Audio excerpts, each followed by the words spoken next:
हाँ जी, नमस्कार, राधे राधे, जय श्री कृष्ण। कैसे हैं सब लोग? बढ़िया, मजे में। चलिए, ईश्वर आप सबको हमेशा बढ़िया रखे, खूब मजे में रखें।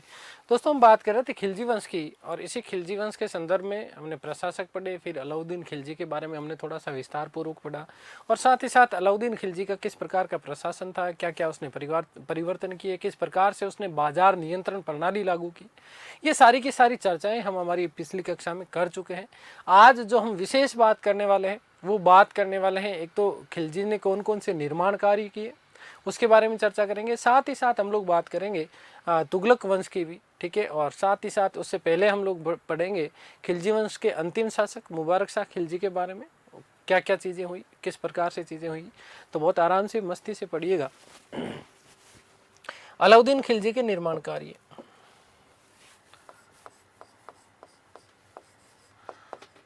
एक एक के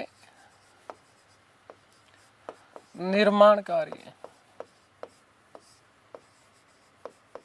अलाउद्दीन खिलजी के निर्माण।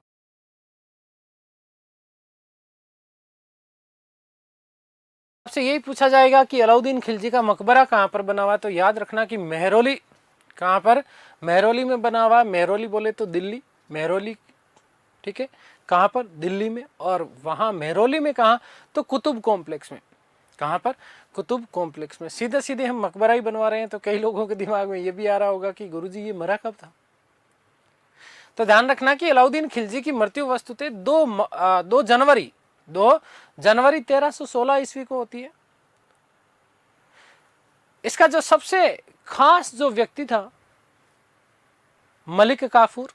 इस मलिक काफूर ने अलाउद्दीन खिलजी, क्योंकि धीरे धीरे कमजोर हो रहा था, और इसी कारण से जो है मलिक काफूर ने इसे भोजन में धीमा जहर देना प्रारंभ कर दिया था, और उसी धीमे जहर के कारण लगातार इसके पेट की जो अंतड़ियां थी वो खराब हो रही थी, ठीक है। और धीरे धीरे एक बड़े भयानक गंभीर रोग ने घेरा, जिसे जलोदर रोग कहते हैं, ठीक है। तो इस जलोदर रोग की वजह से 2 जनवरी 1316 ईस्वी को अलाउद्दीन खिलजी की क्या हो जाती है? मृत्यु हो जाती है। और मृत्यु होने के बाद में याद रखिएगा कि बहुत सारे राजनीतिक उठापटक आएंगे, क्या कैसे आएंगे अभी हम लोग चर्चा करेंगे। तो पहली बात,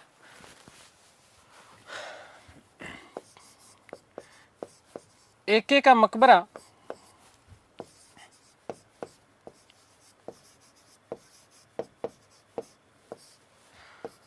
मेहरौली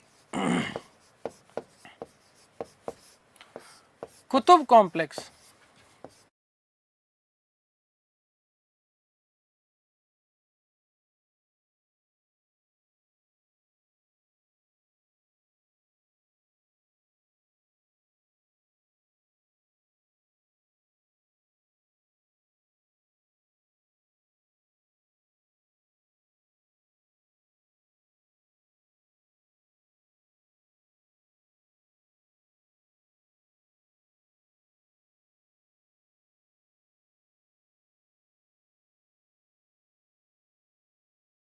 ठीक है।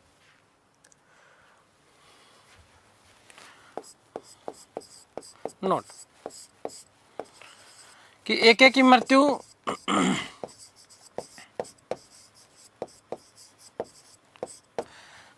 2 जनवरी 1316 ईस्वी को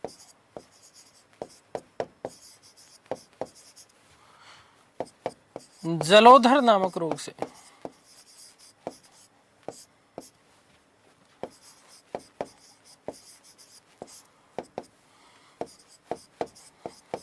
हुई, ठीक है। वस्तुतः मलिक काफूर ने इसको मार दिया था। किसने मार दिया था?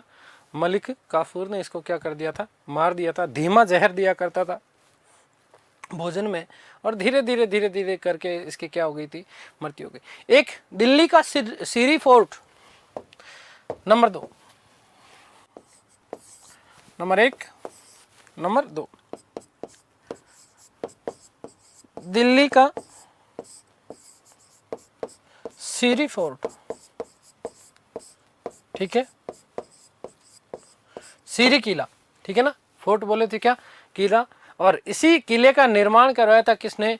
अलाउद्दीन खिलजी ने, और इसी में उसने अलाउद्दीन खिलजी ने 1000 खंभों का महल, ठीक है ना, किसका, 1000 खंभों के महल अर्थात 1000 सितून का महल, क्या कहा जाता है उसका, 1000 सितून का महल।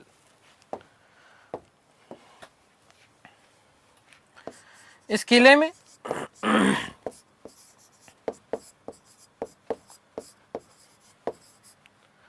एके ने 1000 सितून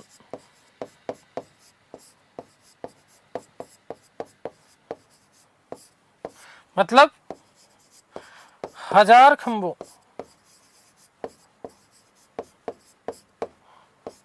के महल का निर्माण करवाया।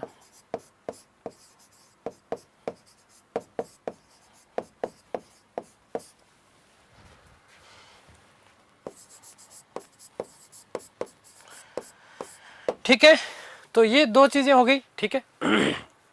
ध्यान से सुनना, एक तो अलाउद्दीन खिलजी का मकबरा कहाँ पर है, मेहरौली में है।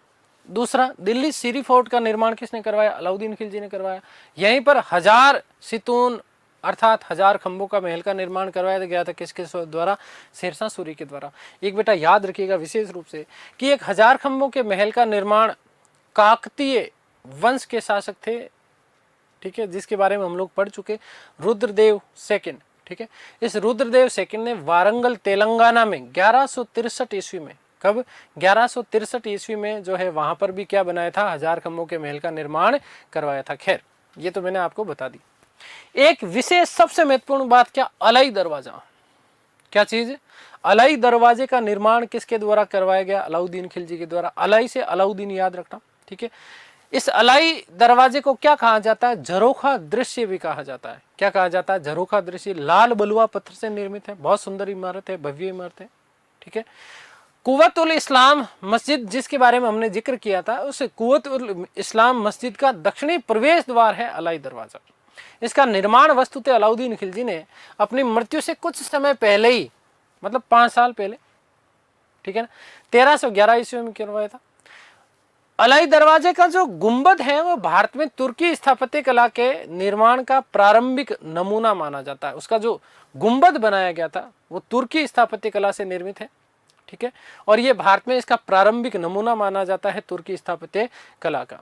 1993 ईस्वी में, कब, 1993 ईस्वी में इस अलाई दरवाजे को विश्व विरासत सूची में क्या कर लिया गया, शामिल कर लिया गया। इसी के जस्ट पास में आप लोगों को ये भी पता रखना है, क्या पता रखना है, कि कुतुब मीनार है। क्या चीज है, कुतुब मीनार है। आगे बात समझ में क्लियर है, तो देखिएगा,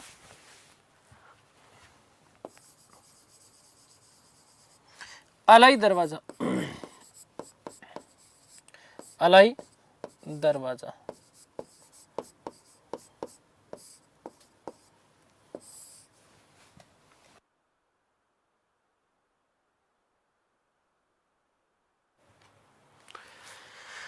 इसी को झरोखा दृश्य भी कहा जाता है, झरोखा दृश्य।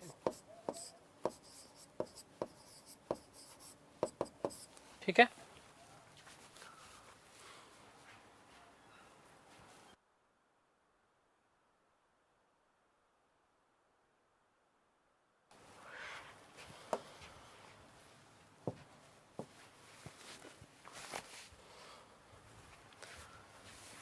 निर्माण एके ने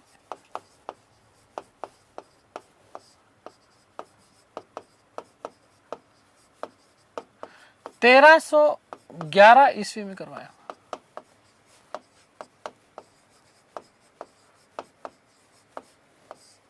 ठीक है, और निर्माण जो इसका किया गया वो लाल बलुआ पत्थर से निर्मित है, लाल बलुआ पत्थर से निर्मित है।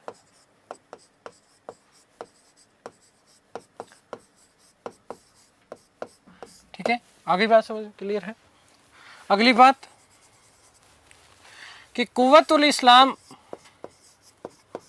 कुव्वत उल इस्लाम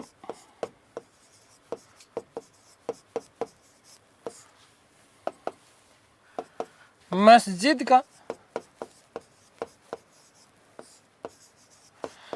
दक्षिणी प्रवेश द्वार है, दक्षिणी प्रवेश द्वार है।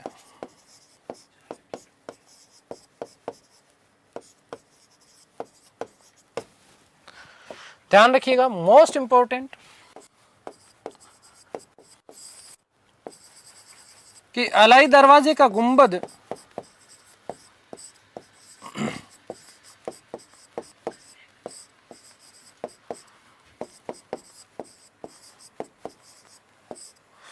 भारत में तुर्की स्थापत्य कला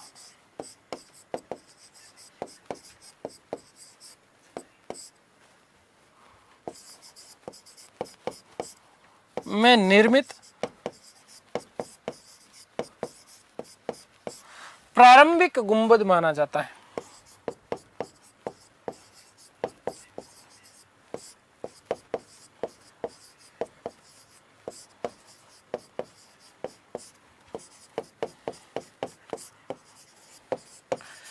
उन्नीस सौ 93 ईस्वी में 1993 ईस्वी में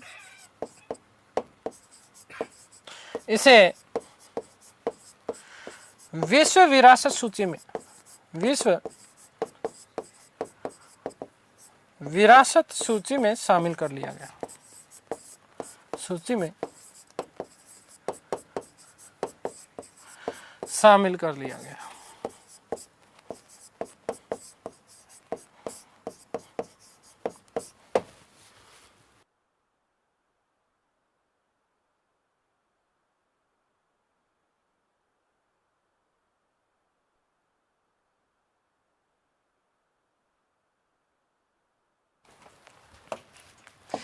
एक नोट लगा रहा हूं मैं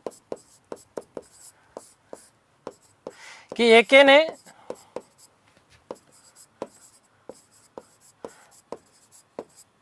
अपने निर्माण कार्यों में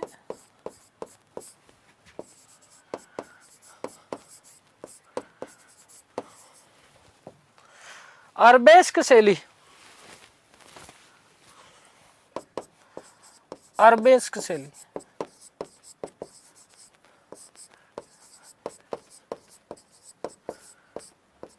ठीक है का प्रयोग किया था। क्या होती है अरबेस्क शैली?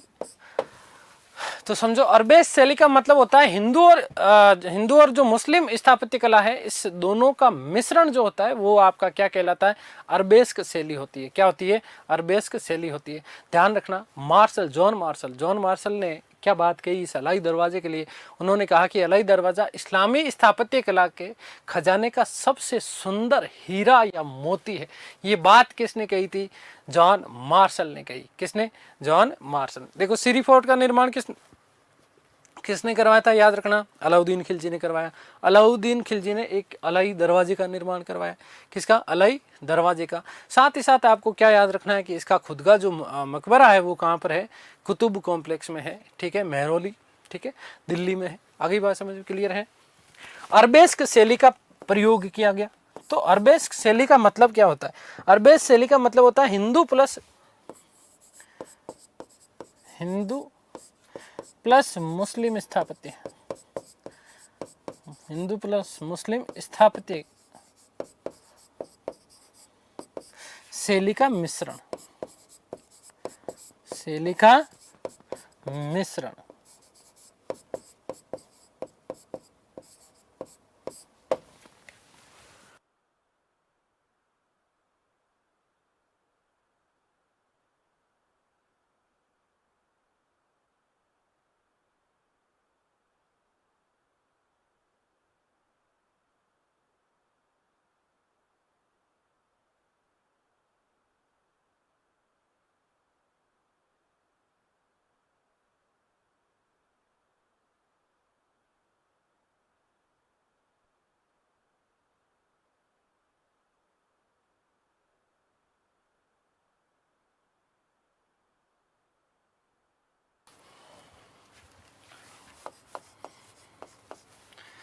मार्शल ने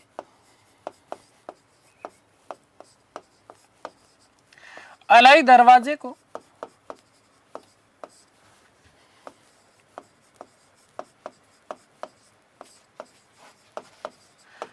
मुस्लिम स्थापत्य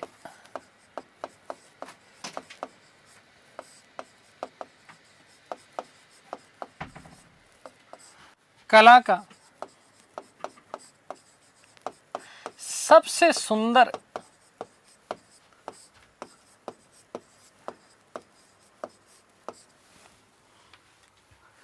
हीरा या मोती बताया है। सबसे सुंदर हीरा या मोती बताया है। ठीक है, आगे बात समझिए, क्लियर है? चलिएगा।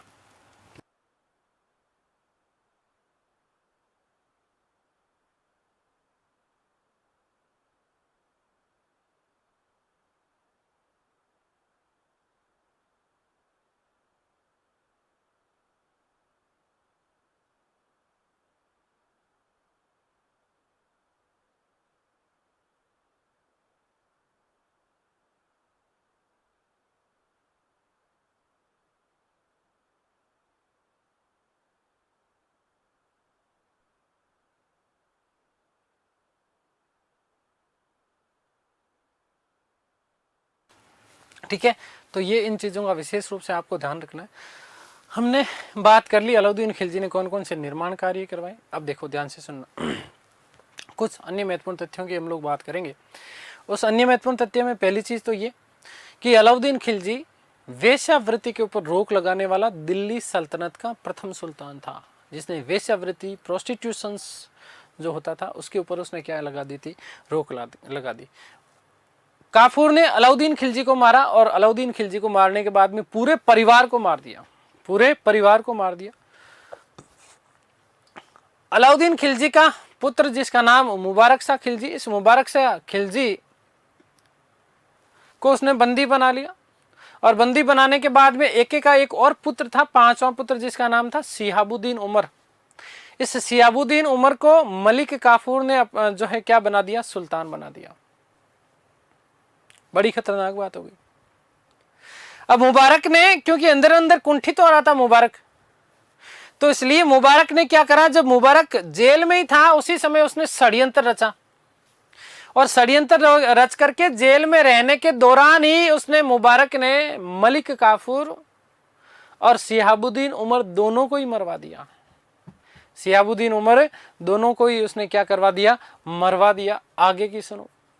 और इस प्रकार मरवाने के बाद में मुबारक शाह खिलजी क्या बन जाता है, सुल्तान बन जाता है। मुबारक शाह खिलजी, इसके शासनकाल की बात करेंगे। अभी कितना है, केवल 4 वर्ष का शासनकाल है, 1316 से लेकर के 1320 ईस्वी तक का। तो अन्य महत्वपूर्ण तथ्य, अन्य महत्वपूर्ण तथ्य,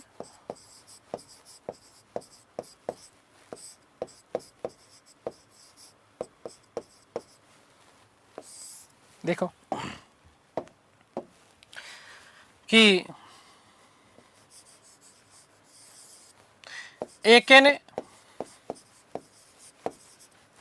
वेश्यावृत्ति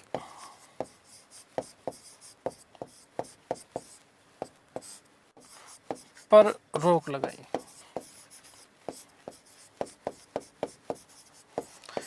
ऐसा करने वाला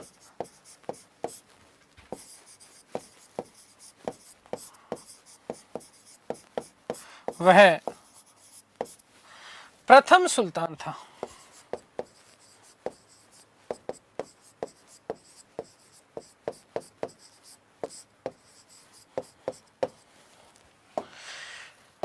ठीक है, काफूर ने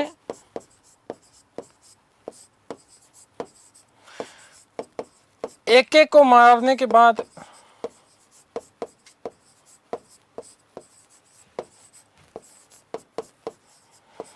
उसके पुत्र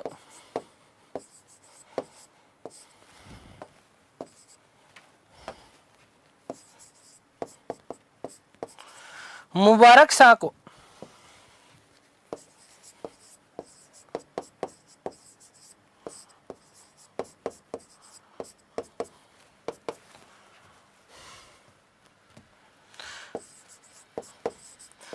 कैद कर लिया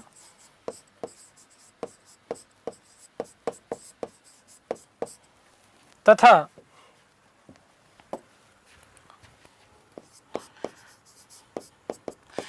एक एक के 5वें पुत्र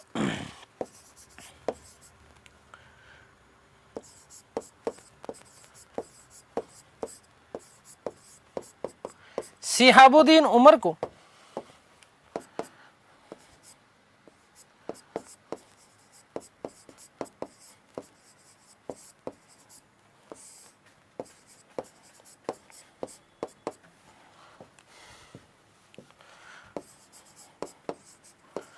सुल्तान बना दिया।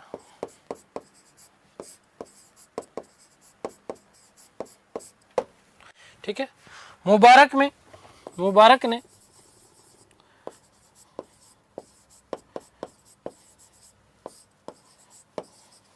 जेल में ही षड्यंत्र रच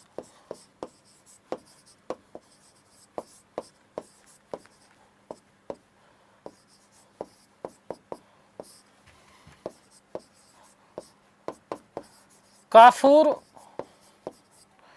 व उमर दोनों की हत्या करवा दी।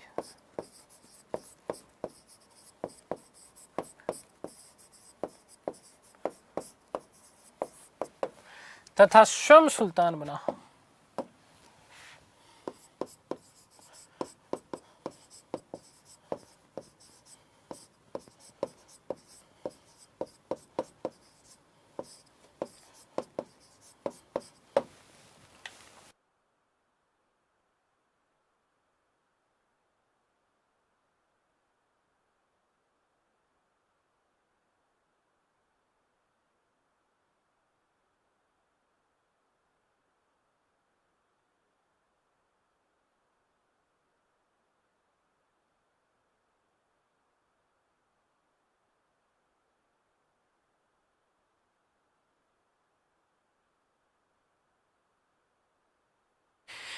ठीक है, तो मुबारक शाह खिलजी क्या हो जाता है, सुल्तान बनता है। तो मुबारक हो, बात कर लेते हैं मुबारक शाह खिलजी की।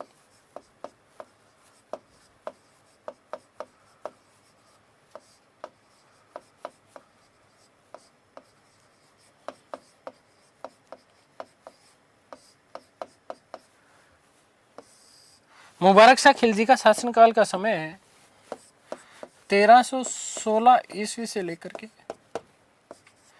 1320 ईस्वी। एक तो कुछ विशेष महत्वपूर्ण बात मैं आप लोगों को बताने वाला हूँ। देखिएगा, यदि आपका प्रश्न आएगा ना दिल्ली सल्तनत में, तो थोड़ा इल्तुतमिश को थोड़ा ध्यान से पढ़ लेना। ठीक है, इल्तुतमिश से प्रश्न पूछे जाते हैं, बलबन से प्रश्न आता है। ठीक है, रजिया सुल्तान से प्रश्न बन सकता है, बलबन से प्रश्न बन सकता है। फिर खिलजी वंश में अलाउद्दीन खिलजी, और अलाउद्दीन खिलजी से यदि प्रश्न नहीं आएगा तो प्रश्न आपका आएगा खिलजी के प्रशासन से। ठीक है, निर्माण कार्यों का ध्यान रखना विशेष रूप से, चाहे इल्तुतमिश ने निर्माण कार्य करवाए हो, चाहे इसने कार्य करवाए हो खिलजी ने। ठीक है, उसके बाद में आपका विशेष जो महत्वपूर्ण प्रश्न बनते हैं वो बनते हैं तुगलक वंश से। सैयद वंश से प्रश्न नहीं बनते हैं, ध्यान रखना इस बात का। सैयद वंश से ज़्यादा आपका प्रश्न ये बन सकता है कि साहब सैयद वंश की स्थापना किसने करी, खिज्र खां किस प्रकार से कैसे क्या करी, अभी आगे बात करेंगे। फिर लोधी वंश में आगरा वाला विशेष महत्वपूर्ण प्रश्न बनता है, आगरा की स्थापना। ठीक है, और फिर जो है अंतिम इब्राहिम लोदी की बात करेंगे कि दिल्ली सल्तनत काल के दौरान ऐसा कौन सा एकमात्र सुल्तान था जिससे जो कि युद्ध भूमि में मारा गया। ठीक है, यहाँ से प्रश्न आएगा। ठीक है, इसके अलावा आपको विशेष ज़्यादा कुछ बहुत ज़्यादा पढ़ने की ज़रूरत है आप लोगों को नहीं है। चलिए, तो मुबारक शाह खिलजी शासक बना 1316 से लेकर के 1320 ईस्वी तक। जैसे ही शासक बनने के बाद में मुबारक शाह ने अपने आप को खलीफा घोषित कर दिया। तो दिल्ली सल्तनत का प्रथम ऐसा सुल्तान था जिसने अपने आप को स्वयं को खलीफा बना दिया। पिताजी ने जो जो कठोर आदेश जारी कर रखे थे, जैसे जागीर व्यवस्था, मैंने आप लोगों को बताया कि अलाउद्दीन खिलजी के शासनकाल में विशेष रूप से खुत मुकदम और जागीरदार इनकी स्थितियां बहुत ज्यादा दयनीय थी। इनसे सारे के सारे अधिकार छीन लिए गए। ठीक है, जागीरदार जो है उच्च किस्म के घोड़े के ऊपर बैठ करके नहीं जा सकते थे। खुद और मुकदम के साथ में भी यही स्थितियां थी। तो एक तो जागीर व्यवस्था को उसने क्या कर दिया, पुनः ठीक करवा दिया। आगे बात समझ में क्लियर है। तो ये दो विशेष महत्वपूर्ण बातें। उसके बाद में वारंगल के ऊपर पूर्ण रूप से जो है अधिकार किसने किया था? मुबारक शाह खिलजी ने। और इस प्रकार से दिल्ली दिल्ली का जो भाग था, दिल्ली वाला क्षेत्र जो था वो दक्षिण, माफ कीजिएगा, दक्षिण वाला जो भारत क्षेत्र था, वो दक्षिण वाला क्षेत्र जो है दिल्ली सल्तनत का क्या बन गया है? अभिन्न अंग बन गया है। अब देखो इस मुबारक शाह खिलजी के बारे में खतरनाक वाली बात क्या, बहुत निकम्मा, अयोग्य, नकारा व्यक्ति था।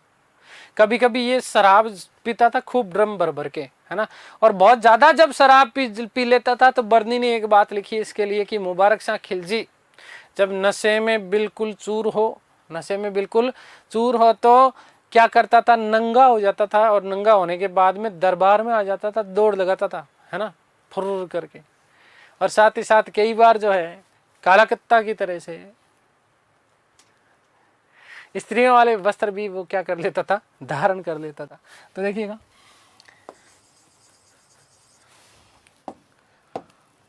कि सुल्तान बनते ही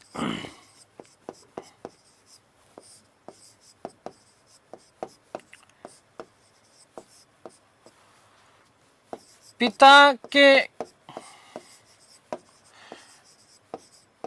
कठोर आदेशों को निरस्त किया,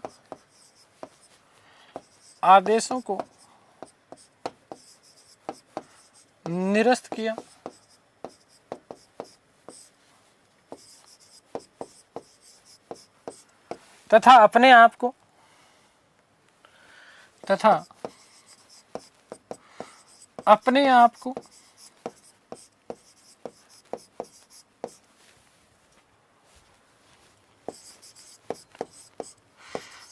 खलीफा घोषित कर दिया।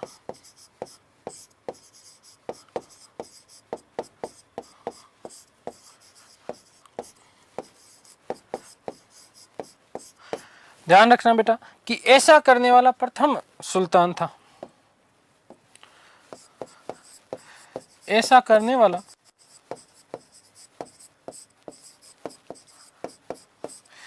प्रथम सुल्तान, कैसा करने वाला? जिसने अपने आप को खलीफा घोषित कर दिया हो, है ना।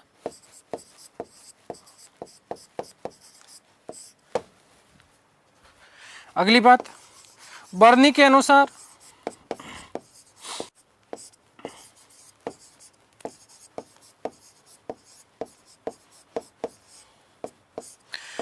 मुबारक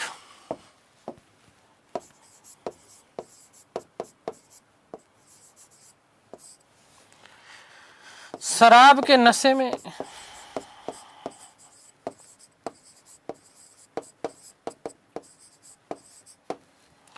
नग्न होकर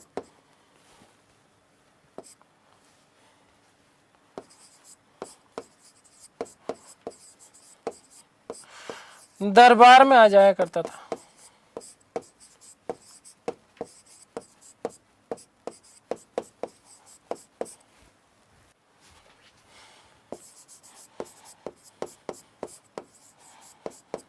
स्त्रियों के वस्त्र भी धारण कर लेता था। स्त्रियों के वस्त्र भी धारण कर लेता था।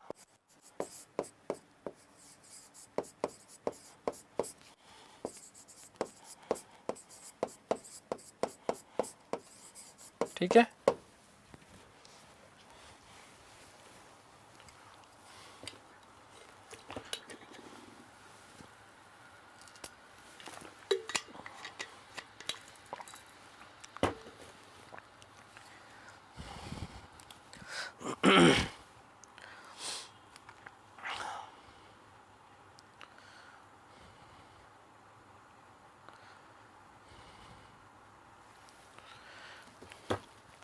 आगे बात समझ क्लियर है। चलिए इसके अलावा कुछ महत्वपूर्ण बातें करते हैं। देखो, इस मुबारक शाह खिलजी ने गुजरात का एक हिंदू व्यक्ति था। इस हिंदू व्यक्ति को इस्लाम स्वीकार करवाया जबरदस्ती, और स्वीकार करने के बाद में उसे का नाम रखा नासिरुद्दीन खुसरो। नासिरुद्दीन खुसरो उसे नाम दिया, और नाम देने के बाद उसे अपना नायाब नियुक्त किया। मामला सही चल रहा था, बढ़िया चल रहा था। उसी दौरान चिश्ती सिलसिले के एक महत्वपूर्ण संत जिनका नाम निजामुद्दीन औलिया। इस निजामुद्दीन औलिया का जो है अभिवादन स्वीकार करने से मना कर दिया किसने? मुबारक शाह खिलजी ने। किसने? मुबारक शाह खिलजी ने, क्योंकि ये तो अपने आप को जब खलीफा घोषित कर चुका था, तो खलीफा से बड़ा तो कुछ होता ही नहीं है ना। तो निजामुद्दीन औलिया को अभिवादन स्वीकार करने से मना कर दिया किसने? मुबारक शाह खिलजी ने। 15 अप्रैल 1320 ईस्वी को 15 अप्रैल 1320 ईस्वी को खुसरो ने मुबारक को कहा, रे मुबारक, तूने औलिया जी का अभिवादन स्वीकार करके अच्छी बात नहीं करी। तो खुसरो ने क्या किया? मुबारक को मार दिया और उसके समस्त जितने भी सहयोगी थे, इन समस्त सहयोगियों को मौत के घाट उतार दिया और अपने आप को क्या कर दिया? सुल्तान घोषित कर दिया। ध्यान रखना, दिल्ली सल्तनत काल के दौरान एकमात्र ऐसा व्यक्ति था, भारतीय व्यक्ति, जो कि सुल्तान बना, या भारतीय मुसलमान हम कह दें, नासिरुद्दीन खुसरो शाह। कौन? खुसरो शाह एकमात्र भारतीय व्यक्ति था जो कि क्या बना है? सुल्तान बना। मोस्ट इंपोर्टेंट प्रश्न बनता है। आगे बात समझ क्लियर है? तो देखिएगा,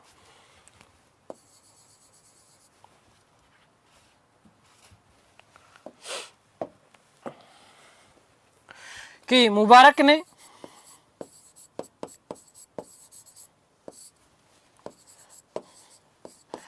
गुजरात के एक हिंदू को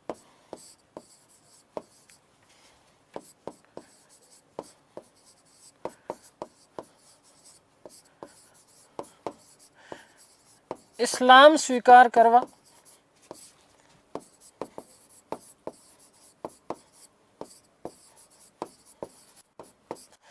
उसका नाम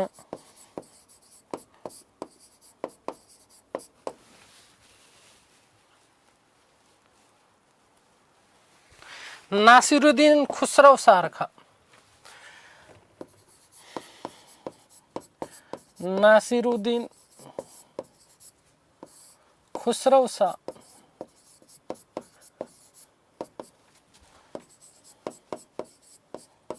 रखा तथा उसे अपना नायाब बनाया। उसे अपना नायाब बनाया।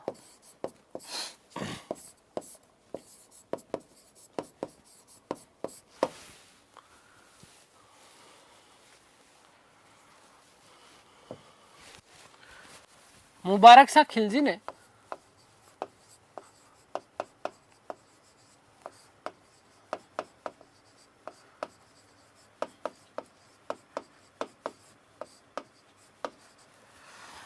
प्रसिद्ध संत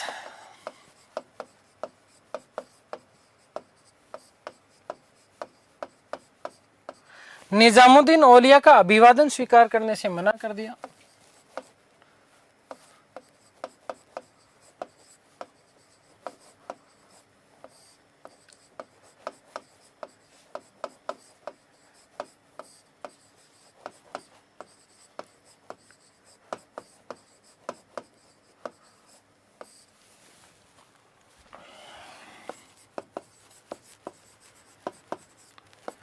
करने से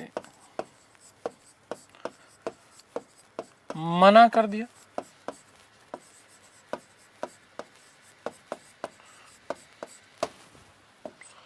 अगली बात कि 15 अप्रैल 1320 ईस्वी को 15/4/1320 ईस्वी को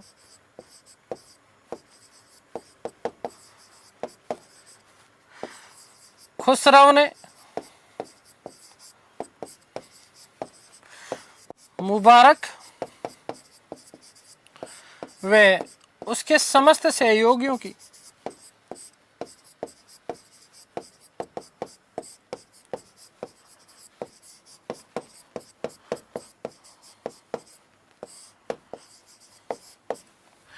हत्या कर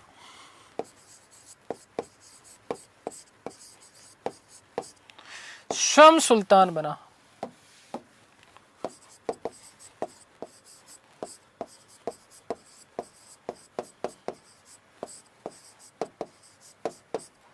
ठीक है। तो इस प्रकार से सुल्तान बन गया कौन? खुसरो शाह। कौन बना? सुल्तान खुसरो शाह। ठीक है, ध्यान रखना कि जैसे सुल्तान बना तो सुल्तान बनने के बाद में उसने अपने आप को खलीफा का सेनापति की उपाधि धारण करी। मध्यकालीन भारत में भारत का प्रथम मुस्लिम या मुसलमान शासक माना जाता है, जो कि दिल्ली का क्या बना था? सुल्तान बना था। ठीक है, और जैसे सुल्तान बना, सुल्तान बनने के बाद में उसने कहा कि ओलिया साहब अब मैं अभिवादन स्वीकार करता हूं आपका। तो ओलिया जी को 5 लाख टंका की भेंट दी। किसने? खुसरो ने। किसने दी? खुसरो ने। इस खुसरो की हत्या कर दी गयासुद्दीन तुगलक ने 5 सितंबर 1320 ईस्वी को। और खुसरो की हत्या करने के बाद में गयासुद्दीन तुगलक क्या बन जाता है? शासक बन जाता है। तो बेचारा का ज्यादा नहीं, अप्रैल से लेकर के सितंबर तक शासक रहा। अप्रैल से लेकर के कहां तक? सितंबर तक ही वो क्या रहा? शासक रहा था। ठीक है, तो ध्यान देना, खुसरो शाह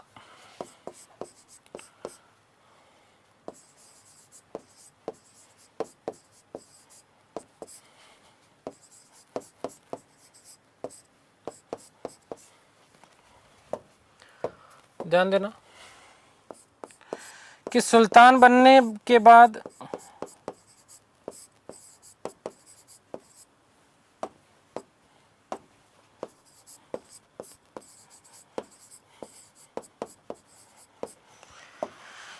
खलीफा का सेनापति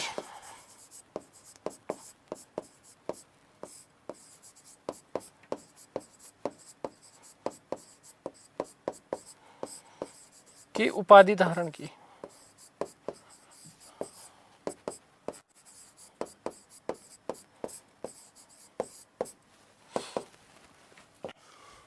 मोस्ट इंपोर्टेंट ध्यान रखना कि संपूर्ण दिल्ली सल्तनत काल के दौरान, या सीधा सीधा मैं लिख दूं कि दिल्ली सल्तनत काल के दौरान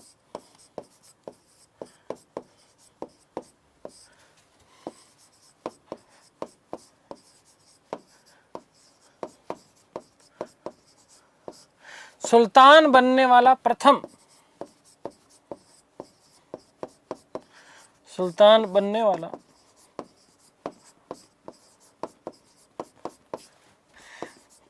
प्रथम भारतीय मुसलमान था।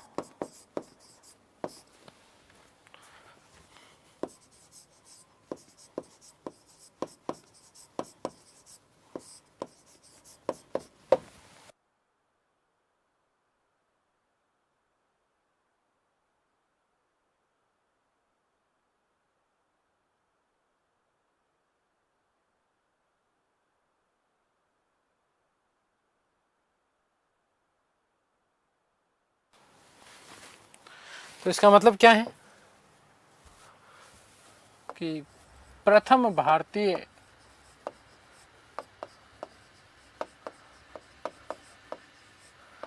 मुस्लिम शासक है।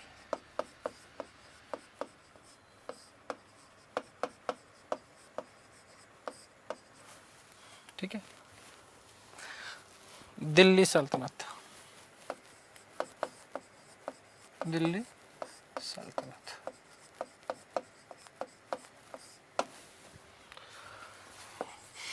5 सितंबर, रुको, खुसरो ने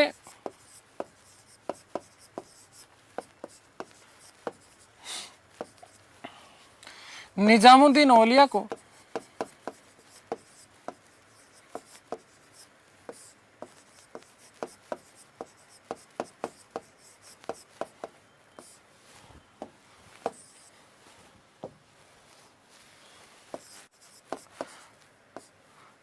$5 लाख टंका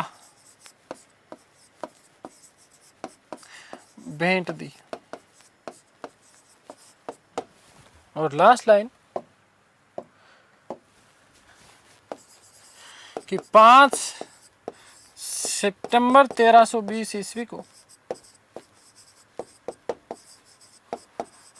गयासुद्दीन तुगलक ने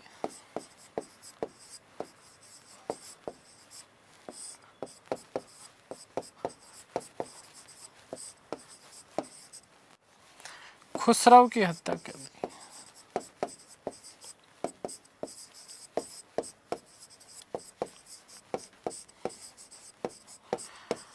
शम को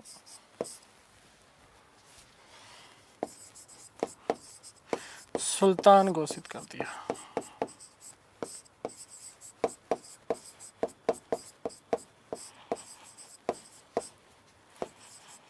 ठीक है भाई, तो ये हो गया आपका खिलजी वंश।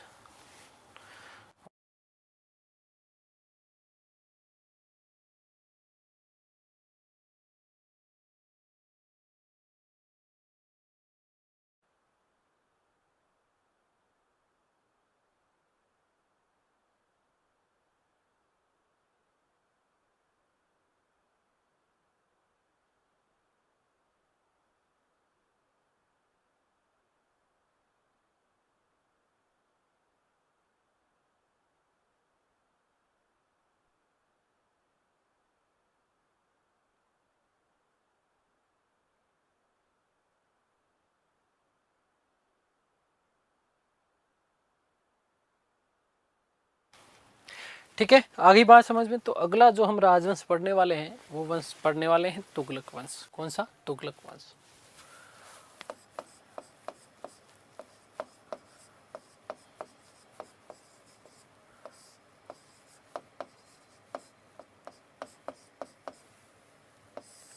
देखो सुनो भाई, तुगलक वंश का शासनकाल का समय यदि हम देखें तो 1320 से 1414, 1320 से लेकर के 1414, 1320 से लेकर के 1414 ईस्वी तक।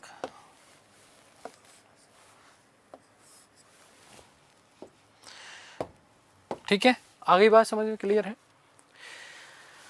कौन है तुगलक? तो ध्यान रखना कि तुगलक जो थे वो वस्तुतः कोरोना तुर्क थे। अभी कोरोना बीमारी चल रही है, इसी कोरोना से कोरोना याद रखिएगा कि कोरोना जब जब आपको दिमाग में आए तब तब तुगलक वंश याद रखना। दिल्ली सल्तनत का ऐसा कौन सा राजवंश था जो कि कोरोना तुर्क थे? तो कोरोना तुर्क कौन थे? तुगलक। कौन थे? तुगलक। कोरोना तुर्क का मतलब क्या होता है? मिश्रित तुर्क। क्या चीज? मिश्रित तुर्क। मिश्रित तुर्क का मतलब क्या? जब माँ हिंदू हो और पिता मुस्लिम हो। जब माँ क्या हो? हिंदू हो और पिता क्या हो? मुस्लिम हो। तो इस प्रकार की जो संतति हुई वो उस काल के दौरान क्या कहलाए? कोरोना तुर्क कहलाए। क्या कहलाए? कोरोना तुर्क। और विशेष रूप में एक स्टार लगा के कहीं साइड में रख लीजिएगा, हो सकता है बाद में दिमाग से स्लिप हो जाए, कि तुगलक काल जो है वो वजीर के पद का स्वर्णिम युग था। तुगलक काल जो था वो वजीर के पद का क्या माना जाता है? स्वर्णिम युग माना जाता है। वजीर की सबसे ज्यादा जब शक्तियां बढ़ी वो कौन से काल में बढ़ी थी? तुगलक के काल में। यदि हम बात करें संस्थापक की, तो मैंने अभी अभी आपको बताया कि गयासुद्दीन तुगलक शाह, जीटी, हम इसे जीटी बोलेंगे। क्या बोलेंगे? जीटी। संस्थापक कौन है? गयासुद्दीन तुगलक शाह। इसका देखो जीटी के यदि हम प्रारंभिक जीवन की यदि हम बात करें तो क्या कि गयासुद्दीन तुगलक जो था वो बलबन का गुलाम, माफ करना, गयासुद्दीन तुगलक का जो पिता था वो जो है बलबन का गुलाम हुआ करता था, बलबन के समय से था। और जब ये यहाँ पर रह रहा था तो उसने किसी हिंदू महिला से, ऐसा उल्लेख मिलता है कि उसने हिंदू महिला से क्या कर लिया था? विवाह कर लिया था। और उसके फलस्वरूप जो है गयासुद्दीन तुगलक पैदा हुआ। दिल्ली सल्तनत काल में सबसे लंबे समय तक शासन करने वाला राजवंश है कौन सा? तुगलक वंश। कितने साल हो गए? लगभग लगभग 94 वंश। कितने? 94 वर्ष। तो तुगलक कौन?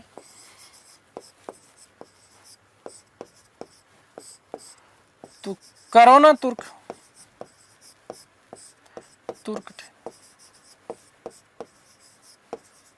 अर्थात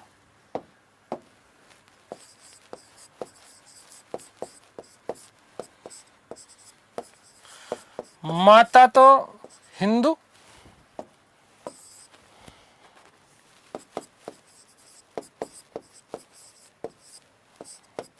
और पिता तुर्क। पिता मुसलमान या तुर्क। 64 जातियां मानी जाती है ना, उनमें से एक।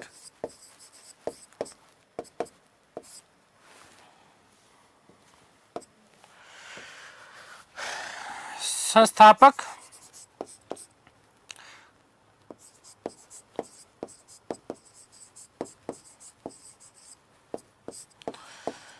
गयासुद्दीन तुगलक साहब।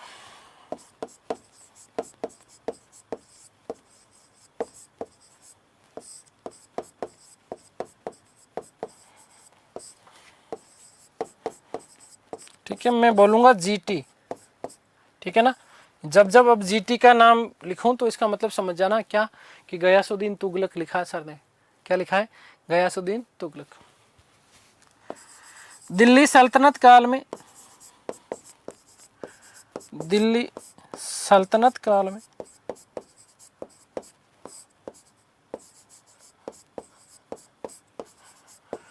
सबसे लंबे समय, सबसे लंबे समय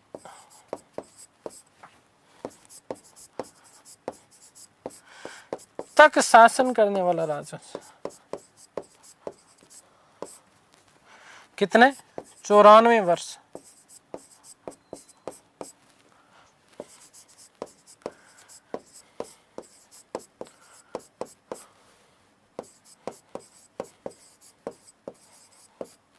ठीक है,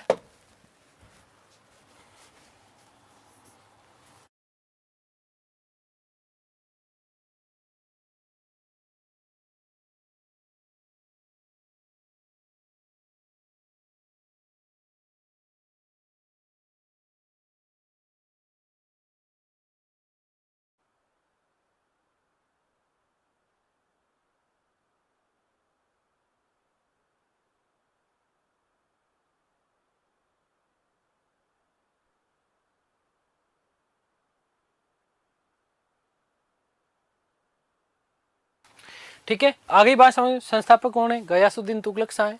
शॉर्ट में अपन जीटी लिखेंगे। ठीक है, अगली हम जो बात करने वाले हैं वो किसकी बात करने वाले हैं? गयासुद्दीन तुगलक की।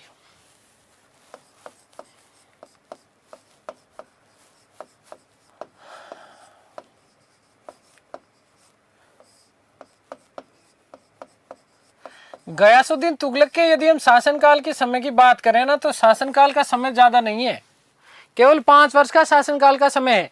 ठीक है ना। 1320 से लेकर के 1325 सितंबर में तो बनाई है। ठीक है, तो इसी को एक तो हम लिखेंगे जीटी। ठीक है, 1320 ईस्वी से लेकर के 1325 ईस्वी, 1325 ईस्वी तक का शासनकाल का समय। ठीक है, आगे बात समझ। 1320 सितंबर में इसने नासिरुद्दीन खुसरो की हत्या करी थी। वस्तु से ऐसा कहा जाता है कि ये गयासुद्दीन तुगलक जो है एक हिंदू महिला जाट का पुत्र हुआ करता था। उपाधि याद रखना, इसकी उपाधि थी मलिक उल गाजी। उपाधि क्या थी? मलिक उल गाजी की उपाधि धारण करी। ऐसा कहा जाता है कि गयासुद्दीन तुगलक बड़ा खतरनाक आदमी था। इसने मंगोलों के साथ में 29 बार युद्ध किया और अंततः मंगोलों को बहुत बुरी तरीके से पराजित किया और पराजित करने के बाद में गाजी की उपाधि धारण करी। गाजी की उपाधि धारण करने वाला प्रथम सुल्तान माना जाता है। कौन? गयासुद्दीन तुगलक। गाजी का मतलब ऐसा है कि जो जिस व्यक्ति ने कभी भी कोई भी युद्ध नहीं हारा हो, जिस व्यक्ति ने कभी कोई युद्ध हारा ही नहीं हो, वो व्यक्ति कौन सी उपाधि धारण करता था? गाजी की उपाधि धारण करता था। इस बात का आप लोग विशेष रूप से ध्यान रखिएगा। आगे बात समझ में। तो गाजी की उपाधि धारण करने वाला प्रथम व्यक्ति था। मंगोलों के बाद साथ में इसने 29 बार युद्ध किया। अंततः मंगोलों को इसने क्या कर दिया था? पराजित कर दिया था। क्या कर दिया था? पराजित कर दिया था। सुल्तान बनने से पूर्व यदि हम थोड़ी सी इसके बारे में चर्चा करें तो ऐसा उल्लेख मिलता है कि ये दीपालपुर लाहौर पंजाब का गवर्नर हुआ करता था। ठीक है, तो याद रखिएगा कि सुल्तान बनने से पूर्व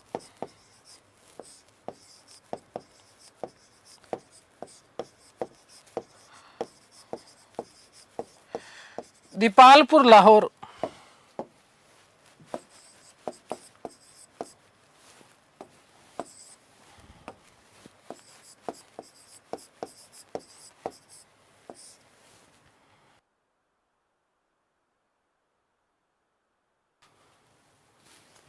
ठीक है,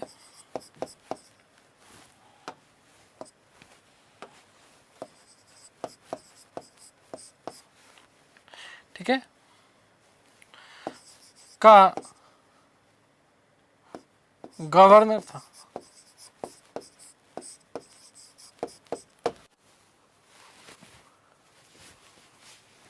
उपाधि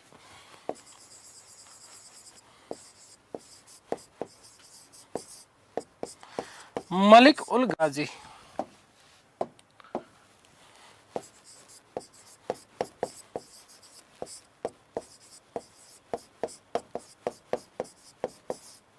ध्यान रखना, स्टार बना के लिख रहा हूं कि गाजी की उपाधि धारण करने वाला, गाजी की उपाधि धारण करने वाला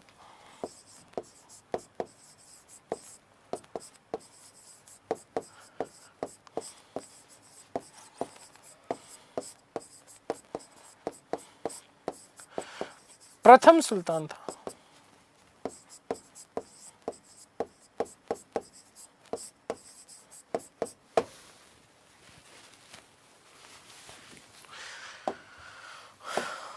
गयासुद्दीन तुगलक ने, या मैं अब शॉर्ट में लिख दूं जीटी, जीटी ने मंगोलों के साथ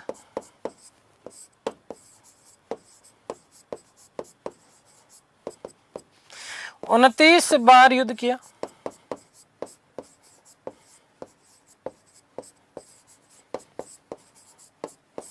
वह अंततः उन्हें पराजित कर दिया।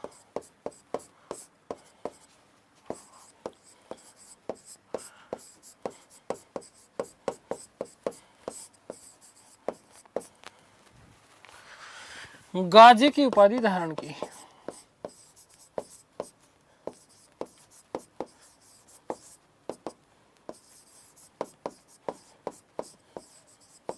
ठीक है, क्या होता है बेटा गाजी? तो यहां पे लिख रहा हूं, गाजी क्या होता है? जिसने कोई भी युद्ध नहीं हारा हो।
ठीक है, तो गाजी की उपाधि धारण करने वाला प्रथम सुल्तान कौन है? गयासुद्दीन तुगलक है। कौन है? गयासुद्दीन तुगलक है।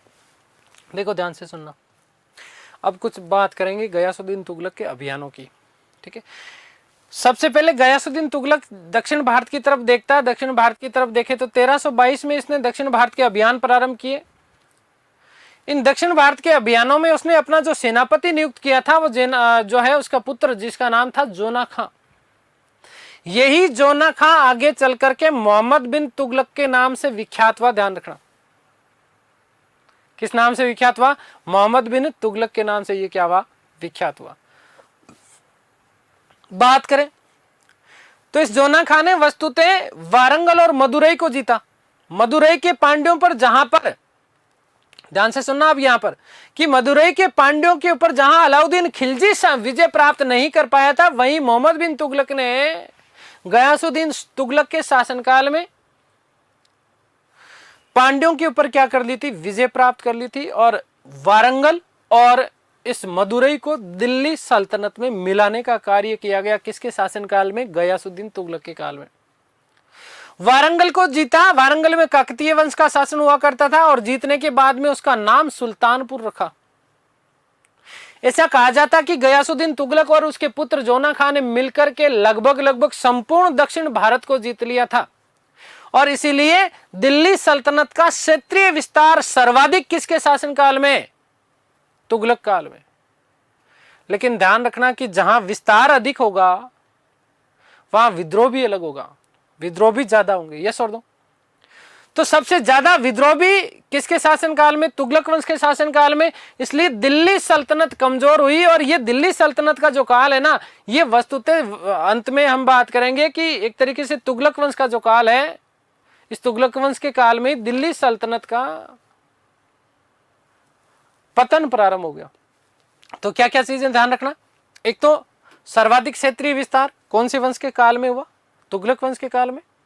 मैं संपूर्ण बात कर रहा हूं क्योंकि ये आगे चीजें और बढ़ेगी। एमबीटी के काल की भी हम लोग बात करेंगे, जहां वहां पर भी विस्तार होगा थोड़ा सा।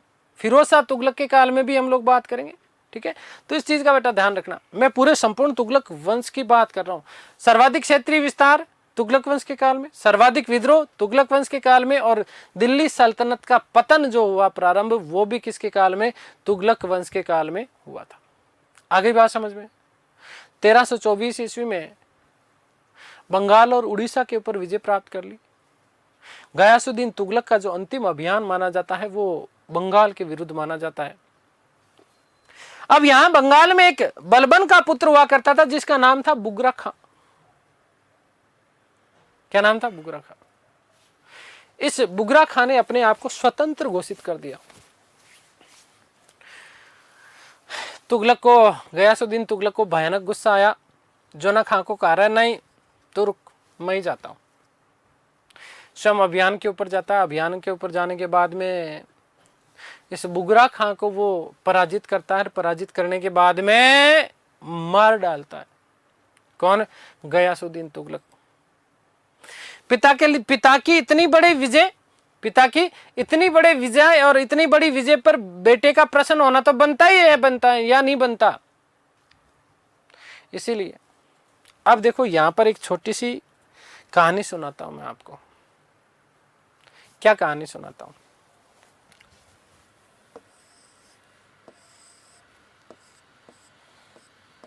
समझना, मोस्ट इंपॉर्टेंट प्रश्न बनता है बेटा। ये आपका जीटी है। कहां पर है? बंगाल अभियान में है।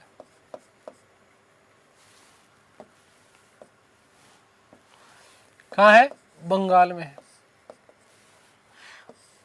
अभियान पे गया हुआ है। इसी समय ऐसा कहा जाता है कि निजामुद्दीन औलिया, कौन? निजामुद्दीन औलिया। निजामुद्दीन औलिया और गयासुद्दीन तुगलक के संबंध वैसे ही ठीक नहीं थे कि नासिरुद्दीन खुसरो ने जब उसको 5 लाख टंका की भेंट दी थी, 5 लाख टंका की जब भेंट दी थी, तो उसी समय जब ये शासक बना कौन? जीटी। तो इस जीटी ने निजामुद्दीन औलिया को कहा था, किसको? निजामुद्दीन औलिया को। ध्यान से सुनना बेटा, कि वो 5 लाख की जो भेंट दी ना तुझे खुसरो ने, वो मुझे वापस दे, वो भेंट मुझे वापस दे। लेकिन औलिया जी ने देने से क्या कर दिया था? इनकार कर दिया, मना कर दिया। लेकिन जब बंगाल अभियान में था गयासुद्दीन तुगलक, तो इसी गयासुद्दीन तुगलक का पुत्र जोना खां, जो कि आगे चल करके मोहम्मद बिन तुगलक के नाम से विख्यात हुआ। ऐसा कहा जाता है कि ये जोना खां जो है, कौन? जोना खां, ये निजामुद्दीन औलिया से बहुत ज्यादा प्रभावित था, और इसलिए ये कुछ समय के लिए इनकी शरण में गया था। आध्यात्मिक गुरु मानता था इसे अपना। ये सूचना पता चलती है किसको? गयासुद्दीन तुगलक को। किसको पता चलती है? गयासुद्दीन तुगलक को, कि पुत्र जोना खां अभी निजामुद्दीन औलिया से मिलने के लिए गया। अब देखो, तो यहीं पर ऐसा कहा जाता है कि बंगाल अभियान के दौरान ही गयासुद्दीन तुगलक ने एक पत्र लिखा। एक क्या लिखा बेटा? पत्र लिखा। क्या लिखा है? पत्र लिखा। और पत्र लिखने के बाद में भेजा किसको? निजामुद्दीन औलिया को। किसको भेजा? निजामुद्दीन औलिया को। और निजामुद्दीन औलिया को कहा है, देख निजामुद्दीन औलिया बड़ा संत बनता है, कोई बात नहीं, ठीक है, मैं जब तक दिल्ली आऊं ना तब तक ऐसे करना, दिल्ली छोड़ के भाग जाना। तो पत्र में क्या बात लिखी? औलिया को किसको बेटा? औलिया को दिल्ली छोड़ने का आदेश दिया। दिल्ली छोड़ने का आदेश दिया।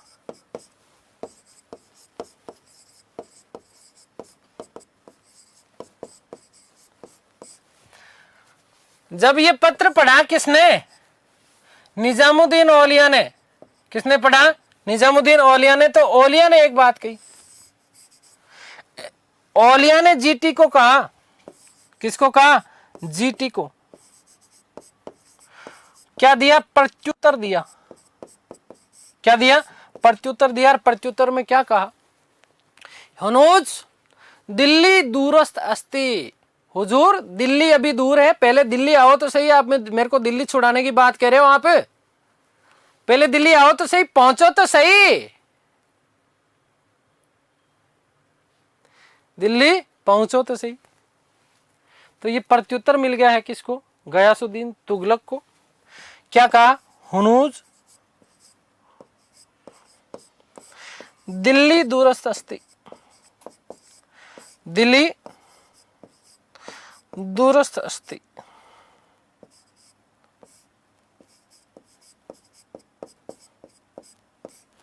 हुनूज दिल्ली दूरस्थ अस्ति। ये बात किसने कही? निजामुद्दीन औलिया ने। किसको कहा? गयासुद्दीन तुगलक को। क्या रिएक्शन होगा, कैसे होगा, संशय है? बात करेंगे हमारी अगली क्लास में। ठीक है, तब तक के लिए सभी को धन्यवाद, नमस्कार, थैंक यू सो मच।